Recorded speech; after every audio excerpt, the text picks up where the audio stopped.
cerdas, santai tapi berfaedah juga. Prodi komunikasi yang membangun negeri, berilmu dan beretika selalu kami junjung tinggi. Gak cuma teori tapi juga aksi, mari kita eksplorasi.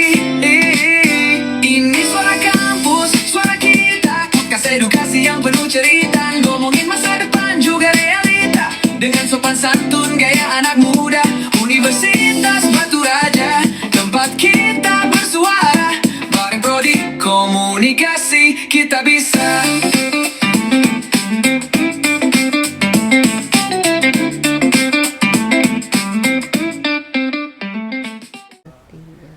Assalamualaikum warahmatullahi wabarakatuh. Halo semua, bertemu lagi di podcast Ilmu Komunikasi bersama saya Muhammad Zikri Al-Ghifari dan saya Ella Deli Agustin. Karena hari ini kita akan ngobrol santai bareng mahasiswa. Kali ini kita kupas tuntas mengenai proses dan tahapan seleksi hingga informasi penting mengenai pegawai negeri sipil di Kabupaten Oku. Iya benar, jadi hari ini pembahasan kita menarik banget nih dengan narasumber yang luar biasa. Di media sosial sekarang tuh lagi rame-ramenya huru-hara tentang pendaftaran, penerimaan, dan bahkan berita mengenai CPNS. Jadi nanti kedepannya akan ada banyak banget pertanyaan-pertanyaan yang mewakili kita sebagai mahasiswa. Betul, jadi kita tidak usah berlama-lama lagi ya, langsung aja kita bahas bersama. Ya. Hari ini kita telah kedatangan narasumber yang luar biasa, Ibu Ari Susanti. Selamat siang, Bu. Selamat siang. Bu Ari ini selaku kabak organisasi di pemerintahan Kabupaten Oku. Jadi hari ini kita akan kupas tuntas mengenai CPNS bersama beliau. Ya, langsung aja. Bagaimana tanggapan Ibu tentang penerimaan CPNS di tahun ini? Iya, makasih ya. Sebelum Ibu jawab pertanyaannya, mungkin perlu dijelaskan juga bahwa untuk pengadaan CPNS, mungkin di sini minatnya ke CPNS ya, karena CPNS itu kan dari umum. Kita kalau bicara soal pengadaan kan ada ASN sebenarnya, pengadaan ASN, karena ASN itu kan terdiri dari dua, ada PNS dan P3K. Mungkin kemarin sudah mendengar juga ya. Ada P3K. Tapi kalau P3K itu kan harus berasal dari honorer. Jadi kalau untuk yang yang belum ada pengalaman sebagai honorer, baru lulus dari universitas, yang namanya fresh graduate itu dia memang tertujunya ke CPNS ya. Jadi Ibu mengucapkan terima kasih sudah diundang ke sini. Mungkin disampaikan juga bahwa sebenarnya yang lebih tepat untuk menjadi narasumber itu dari Badan Kepegawaian. Nah, sehubungan BKPSDM sudah kenal ya, BKPSDM, Badan Kepegawaian dan Pengembangan Sumber Daya Manusia Kabupaten Ogan Komering Ulu. Nah, jadi badan itu yang mengadakan kegiatan pengadaan ASN. Nah, tapi dulu Ibu kabit di situ, kabit pengadaan yang memang membidangi. Nah, jadi pada tahun 2024 yang di formasi yang terakhir, kan sekarang ada pengangkatan, ada pelantikan kemarin. Nah, itu adalah formasi tahun 2024. Di mana dulu Ibu masih menjadi kabitnya di situ, masih terlibat langsung. Sekarang sudah menjadi kabak organisasi, tetap masih ada hubungan dengan pengadaan. Kalau di bagian organisasi adalah menyusun kebutuhannya. Nah, jadi tidak apa-apa, masih tepat, masih kompeten untuk menjadi narasumber dalam podcast ini ya. Nah, jadi tanggapan Ibu mengenai pengadaan CPNS tadi ya, CPNS yang dibahas ya. Nah, jadi ya alhamdulillah ada kegiatan yang bagus kan untuk mengakomodir pemuda-pemuda Indonesia yang baru lulus untuk bisa menjadi aparatur sipil negara yang bekerja di pemerintahan ya. Gitu ya. Ya, Bu. Nah, kira-kira regulasi pemerintahan dan kebutuhan instansi maupun kementerian di tahun ini apakah sudah cukup terpenuhi, Bu?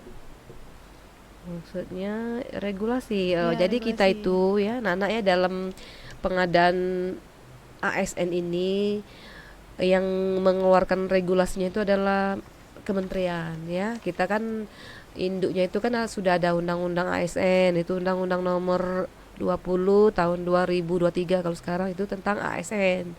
ASN itu adalah aparatur sipil Sipil negara. Nah, di situ sudah dibahas mengenai ASN secara umum. Juga di situ ada sempat disebut sedikit mengenai pengadaan, salah satu unsur di manajemen ASN.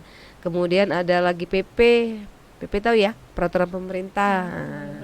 Kita juga ada peraturan pemerintah mengenai manajemen PNS, ada PP 49 tentang manajemen P3K. Nah, jadi itu pengaturan mengenai pengadaan ada di situ. Nah, kemudian untuk pengadaan setiap tahun itu nanti diatur oleh peraturan menteri Menpan RB. Nah, kita pengadaan yang terakhir itu tahun 2024.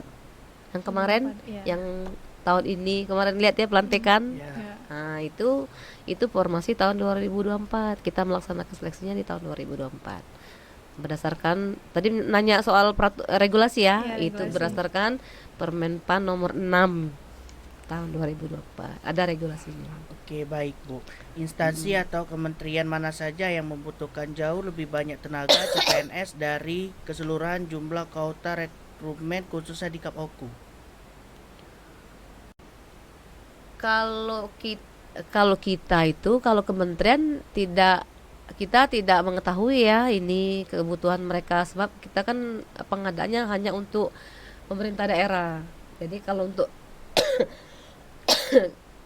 untuk pengadaan itu kita hanya mengurus yang untuk penerimaan di Kabupaten Oku.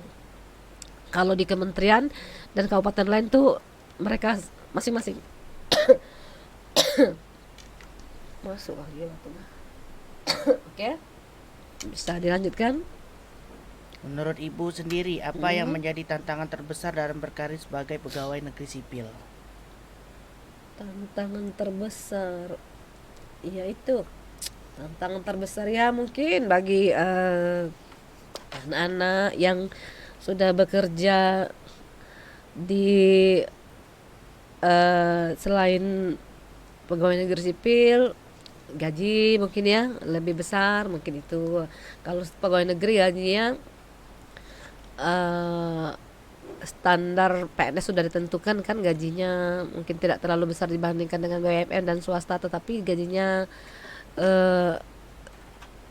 pasti gitu ya, konstan. Kemudian ada pensiun, kelebihannya banyak kalau menjadi PNS ya. Karena tetap juga Ada BPJS, ada banyak tunjangan-tunjangan, walaupun dari besaran mungkin tidak terlalu seperti swasta gitu ya, tapi dia ada pensiun.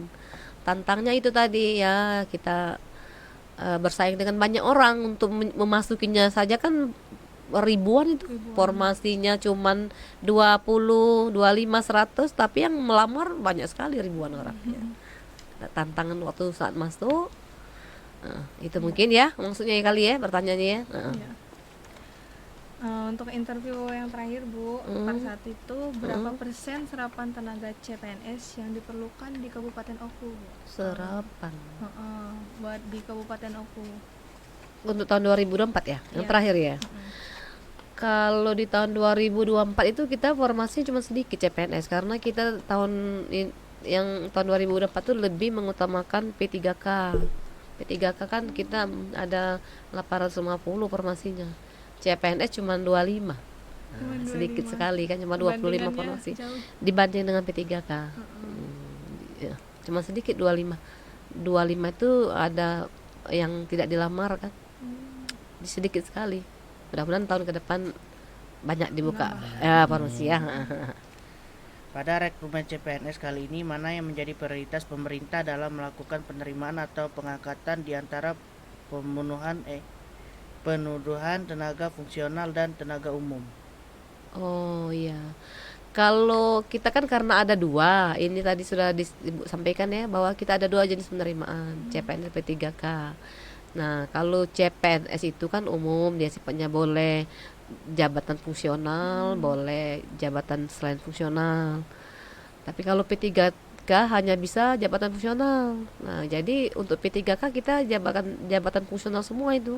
Nah, terdiri dari sebagian besar tuh tenaga kesehatan dan guru. Itu kan nakes dan guru itu adalah JF ya, jabatan fungsional. Nah, kalau CPNS-nya berbagi. berbagi. Iya. OPD itu dibagi, disebar. Bagaimana tanggapan Ibu mengenai pengangkatan tenaga honorer menjadi P3K? Oh ya, itu Honorer, ya. ya tadi sudah disebutkan ya bahwa tenaga honorer itu kan bisa diangkat sebagai P3K, tapi itu ada kriteria juga, kan ada yang masuk database, tadi ada yang tidak masuk database. Nah, yang bisa ikut menjadi P3K itu hanya yang masuk database. Yang masuk tidak ini aja. masuk database BKN ya, bisa bukan diangkat, ikut serta dalam seleksi. Seleksi. Karena kita tidak ada pengangkatan sekarang ini. Karena menurut peraturan memang harus seleksi. Jadi mereka walaupun sudah honorer lama, tetap seleksi, tes. Tetap ikut mendaftar untuk ikuti seleksi. CAT namanya ya. Banyak sekarang tuh guru Bu, yang tertarik buat ikut P3K, tapi kayak banyak kendala gitu. Oh iya. Karena data-data mereka nggak terdata gitu kadang. Ya itu, kalau dia tidak terdata di database BKN dia tidak bisa ikut. Karena memang sudah ketentuan dari pemerintah pusat bahwa yang bisa diikutkan dalam seleksi P3K itu untuk baik bu guru Ponakes yang terdata database saja. Oke, baik Ibu. Selama tahapan rekrutmen CPNS dan P3K berlangsung, berapa persen realisasi pengangkatan yang telah dilakukan? Kalau P3K juga tadi ya. Kalau CPNS karena formasi sedikit, jumlahnya 25, yang tidak terisi itu cuma 3, berarti berapa persen tuh ya? Ya sekitar 22. 3 formasi yang tidak terisi. Jumlahnya 25. Terrealisasi 23, berarti sekitar 95% ke atas lah ya. Hampir terpenuhi semuanya. Kalau P3K sekitar 97% terrealisasi. Bagaimana tanggapan Ibu mengenai perhitungan kebutuhan CPNS di Kabupaten Oku? Apakah sudah tercukupi atau sebaliknya? Oh iya, jadi begini anak-anak ya, kita itu kan sebelum pengadaan seleksi CPNS, kita itu kan di bulan Januari itu sudah disurati oleh Menpan, disuruh mengusulkan kebutuhan pegawai di sini. Jadi kebutuhan pegawai itu kita lihat di Anjap ABK ada kan kekurangan, kebutuhannya berapa, kekurangan berapa. Nah, terus itu kita rencanakan itu setiap 5 tahun sekali kita membuat rencana kebutuhan pegawai. Itu untuk tahun yang berjalan kita buat juga rencana kebutuhan setiap tahun. Nah, di setiap tahun itu kan kita rencana kebutuhan itulah kita sampaikan ke Menpan berapa. Itu ada di peta jabatan. Oke, Bu. Nanti kita usulkan. Instansi mana saja yang banyak diamati pelamar CPNS pada rekrutmen kali ini? Kalau yang tadi yang rekrutmen yang terakhir kemarin, Kang, kali ini ya, P3K itu guru dengan nakes, tenaga kesehatan. Berarti itu pada dinas pendidikan dan dinas kesehatan. Tapi kalau yang CPNS yang tadi 25 itu nyebar. Ada beberapa di Bapeda, ada di bagian bukan, di dinas PU, di dinas pendidikan dan kesehatan, ada di BPBD, Kesbang, nyebar. Tidak ada yang lebih banyak. Nah, kita masuk ke tahapan yang lebih dalam lagi, pembahasan mengenai CPNS, Bu. Iya. Dalam Tetap CPNS ya? CPNS sama P3K juga. Iya, oke. Dalam tahapan rekrutmen yang berlangsung, seberapa antusias tanggapan masyarakat dalam mengikuti seleksi CPNS dan P3K, khususnya di Kabupaten Oku? Oh, sangat antusias ya kan, kemarin sudah lihat kan di medsos kan rame kan, rame sekali, heboh kan. Jadi masyarakat itu memang antusias sekali untuk mengikuti seleksi ASN, semuanya pada pengen ikut kan. Nah, tapi itu tadi kan semuanya tidak, pada dasarnya kan seluruh warga negara Indonesia berhak mengikuti seleksi ASN, akan tapi ada persyaratan-persyaratan tertentu sudah ditentukan oleh peraturan ya, Misalkan untuk CPNS tuh usia maksimal 35. Itu ada ketentuannya dalam Permenpan, itu sudah diatur. Untuk P3K harus honorer. Jadi walaupun masyarakat antusias, semuanya pengen ikut, tapi banyak juga yang tidak bisa memenuhi persyaratan. Jadi hanya yang memenuhi persyaratan saja yang boleh dan bisa ikut seleksi gitu. Bertanya Bu, Mm, pengalaman saya pernah ikut CPNS.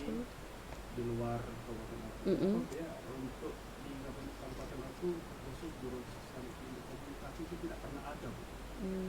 Padahal kayak misalnya misal bagian protokoler, Oku. iya, Oh. tidak pernah ada untuk jurusan ilmu komunikasi. Nah, kenapa gitu kan? Kalau misal membutuhkan Jadi sebenarnya kita itu kalau di BKPSDM itu kan kita menyurati ke OPD itu ya.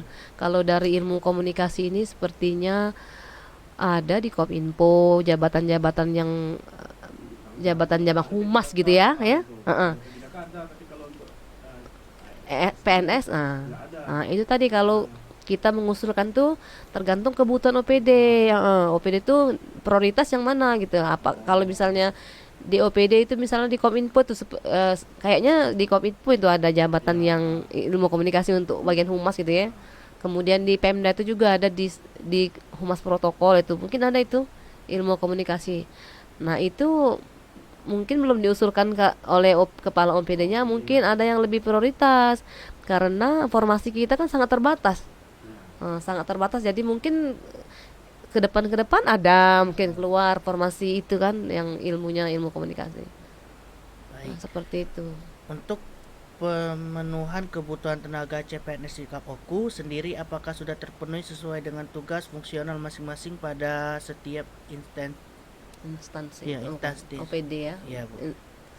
Jadi kalau mengenai apakah sudah terpenuhi, belum, kita masih banyak kekurangan kalau dilihat beban kerja dan apa analisis beban kerja ya, bahwa kita masih banyak membutuhkan pegawai. Tapi mengenai rinciannya tidak bisa karena Ibu tidak lihat data ya. Tapi masih banyak ke depan belum yang menggantikan yang pensiun. Kita setiap tahun pasti ada pegawai yang pensiun sekitar 200 orang, itu perlu diganti. Nah, jadi ke depan ya akan ada lagi gitu ini pengadaan CPNS. Seperti Buat itu. instansi yang paling diminati itu di instansi mana Bu buat penerimaan CPNS, buat pemilihan calon CPNS-nya? Yang paling diminati.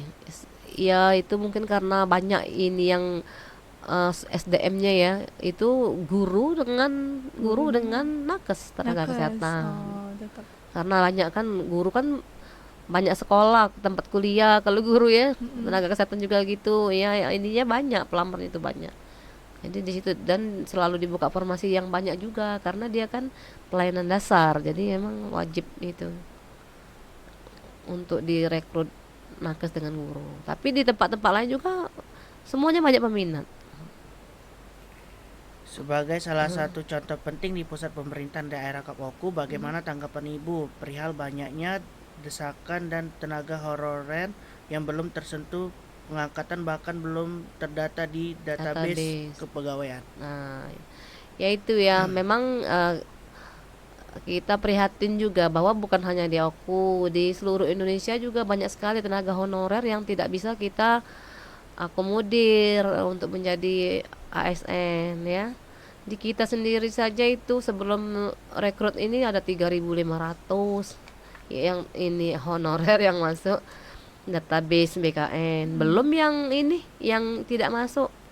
Jadi sangat tidak mungkin kalau semua itu mau diangkat. Nah, kita kan untuk gaji, kalau P3K itu kan gajinya di APBD ya, di daerah. Kalau CPNS gajinya pusat. Jadi memperhitungkan ini juga untuk menggajinya. Nah, jadi untuk menggajinya tidak memungkinkan untuk kita rekrut semua. Iya. Apakah dengan banyaknya penerimaan CPNS dan P3K kali ini, khususnya di Kabupaten Oku, akan membawa dampak dan perubahan besar pada sistem pemerintahan, khususnya di bidang pelayanan terhadap kebutuhan masyarakat, Oh Bu? iya, itu justru itu kita pengadaan pegawai itu diharapkan gitu. Kita kan namanya aparatur sipil negara itu kan tugas pokoknya kan melayani masyarakat. Jadi ya dengan pengisian CPNS dan P3K itu ya kita harapkan bisa lebih mempercepat pelayanan kepada masyarakat gitu. Apalagi ya yang mengganti yang kurang-kurang pegawai gitu ya. Ya tentu itu yang diharapkan sekali untuk mempercepat pelayanan. Oke, baik Ibu. Kira-kira tips dan langkah pengembangan apa saja yang bisa dibagikan ke calon pelamar CPNS dan P3K Mm. yang akan berpartisipasi pada rekrutmen berikutnya? Boleh dong pertanyaan deh. Oke, baik. Tips Saya dan ulangi. langkah, Bu. Tips dan dan langkah. langkah. Pengembangan apa saja yang bisa dibagikan ke calon pelamar? Oh gitu, iya. Ini untuk ya terutama anak-anak yang di Umbara sini. Umbara sini kan ada ini kan seluruh jurusan sekarang maju ya, maju pesat Umbara ada Fakultas Hukum, sekarang yang baru Ya. kan akuntansi, FKIP itu semuanya mempunyai kesempatan untuk menjadi ASN, CPNS terutama ya yang baru-baru tamat ini kan. Ya ya mungkin tidak hanya di Oku, mungkin bisa di kementerian, bisa di daerah lain gitu ya. Jadi yang untuk pengembangan potensi gitu ya terutama ya nilai harus bagus, pengetahuan harus ditingkatkan, terutama bahasa Inggris, komputer yang pasti kan karena kita sistem rekrutnya CAT ya sekarang. Ya. Tidak mungkin kita bisa ikut seleksi kalau kita tidak bisa komputer. Harus bisa komputer karena CAT. Jadi kita menggunakan komputer dalam seleksi gitu.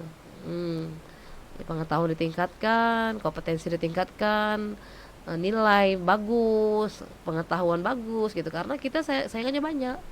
Kalau kita bisa komputer tetapi kita kan ada 3 tahapan di seleksinya. Kalau CPNS kan ya, ada seleksi administrasi itu harus dilengkapi semua. Seleksi administrasi misalnya syaratnya S1, IPK sekian itu harus dipenuhi. Nah, kalau kita Kabupaten Oku tidak terlalu tinggi menetapkan IPK, tetapi mungkin ke depan bisa Jadi 3 misalnya karena berubah kan. Kalau karena kita selektif memilih calon pegawai yang harus yang benar-benar pintar gitu ya. Nah nanti kalau anak-anak ini IPK-nya tidak sampai 3 atau misalnya 2 atau nanti sesuai dengan ketentuan ya tidak bisa ikut. Tidak bisa ikut mendaftar seleksi administrasi gagal misalkan. Nanti setelah seleksi administrasi kalau sudah lulus seleksi selanjutnya SKD ya, seleksi kompetensi dasar itu isinya ya pengetahuan umum, mungkin ada bahasa Inggris, matematika dasar. Nah itu harus diperkuat oleh anak-anak ingin ikut seleksi CPNS. Kemudian nanti setelah itu lolos misalkan ada lagi seleksi kompetensi bidang namanya. Misalkan mau jadi ini yang untuk di sini kan ilmu komunikasi, melamar sebagai apa jabatannya humas gitu ya. Itu harus diperkuat mata pelajaran di sini di jurusan ini Public seperti itu. speaking-nya. Public speakingnya nanti yang apa untuk kompetensi bidang itu sesuai dengan jurusan yang kita geluti gitu. Untuk FISIP ya harus paham mata kuliah dan seluruh mengenai yang di humas gitu di ilmu Di komunikasi komunikasi. gitu ya. Kalau di luar, Bu, kayak bidang kita tuh di fotografi tuh, videografi gitu, bisa jadi nilai plus atau tambahan nggak, Bu? Iya itu nanti setelah lulus di SKD. Kalau SKD itu kan seleksi kompetensi dasar itu kan pengetahuan umum. Begitu lulus nanti ada satu lagi tahapan seleksi kompetensi bidang. Nah di itu bidang. di bidang yang kita lamar itu. Misalkan mau melamar jadi apa ya kalau yang ilmu komunikasi dia Pranata Humas misalnya. Jadi itu harus dipahami yang jabatan itu apa saja tugas, kemudian seputar itu harus kita pahami. Jadi memang di kuliah memang harus benar-benar gitu ya tekun. Ya. Oke, baik Ibu, apakah sudah ada rencana atau plan ke depannya terkait pengadaan dan pelaksanaan kembali CPNS dan P3K khususnya di Kabupaten Oku? Nah, mengenai itu kalau itu kita belum tahu karena kita kalau untuk pengadaan ini kita menunggu dari pemerintah pusat, nanti ada apa dikabari lah kalau misalnya ada rekrutmen untuk tahun ke depan. Nah, kalau untuk P3K untuk sepertinya itu sudah tidak ada lagi karena kalau menurut PP tentang P3K memang harus sudah selesai di bulan Desember tahun 2024. Jadi kedepannya belum ada rencana tentang Belum ada rencana lagi untuk P3K. Kalau sekarang itu ada wacana akan kan honorer kita banyak kan ya. Kawan-kawannya mungkin banyak honorer ya. Iya. Itu akan diselesaikan dengan mekanismenya itu P3K paruh waktu ya, tapi itu juga belum tahu ya, belum ada petunjuk lebih lanjut. Ya.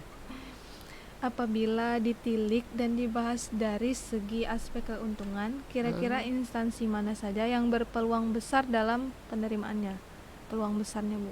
Instansi besar. mana? Oh, sepertinya kalau instansi mana ya yang banyak nerima itu di kementerian. Di Kementerian Hukum dan HAM itu tiap tahun. Kumham. Hukum HAM itu setiap tahun menerima, malah dia menerima dari tamat SMA kan. Kemudian ya S1 juga ada. Dia tuh biasanya tuh ratusan ribuan malah menerima kalau di kementerian ya. Yang sering kalau ibu lihat anak-anak itu sering ikut, tapi itu tadi karena ibu tidak mengurusi di instansi lain ya, jadi kurang tahu juga. Tapi untuk yang di daerah itu di Sumsel ini Muara ini kemarin banyak buka farmasi ya, Muara ini banyak. Muba itu banyak juga kayak. Kota Palembang juga banyak. Jadi anak-anak itu harus sering-sering ini ya, membuka baca-baca, buka baca koran lah, kemudian di berita-berita online, kemudian ya sering-sering lah mencari informasi yang mengenai itu.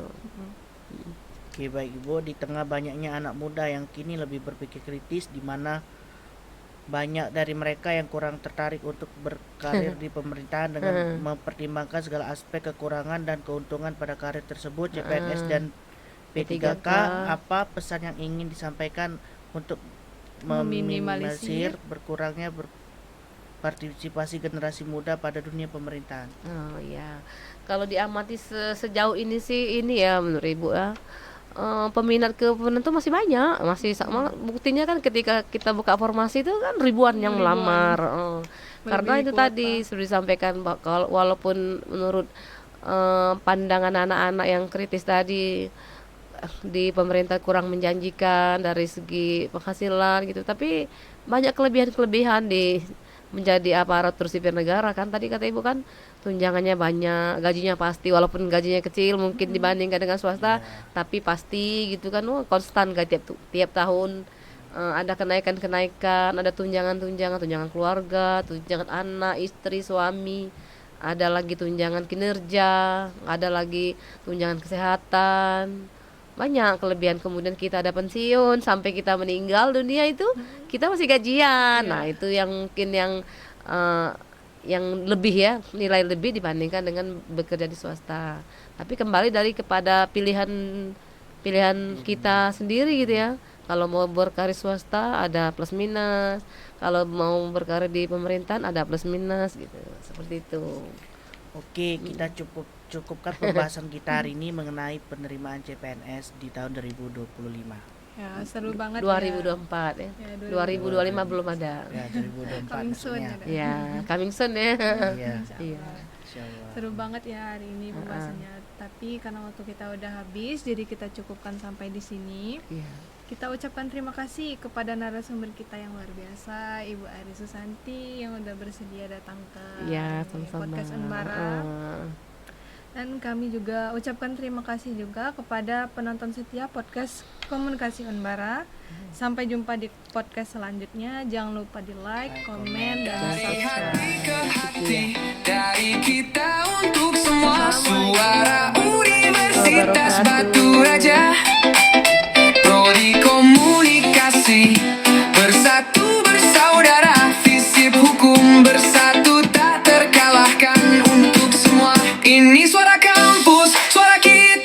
Podcast edukasi yang penuh cerita, ngomongin masa depan juga realita, dengan sopan santun gaya anak muda. Universitas Batu Raja, tempat kita bersuara. Bareng Prodi Komunikasi kita bisa. Yeah, yeah, yeah, yeah. Oh. Dari hati ke hati, dari kita untuk semua. Suara Universitas Batu Raja, Prodi Komunikasi, bersatu bersaudara.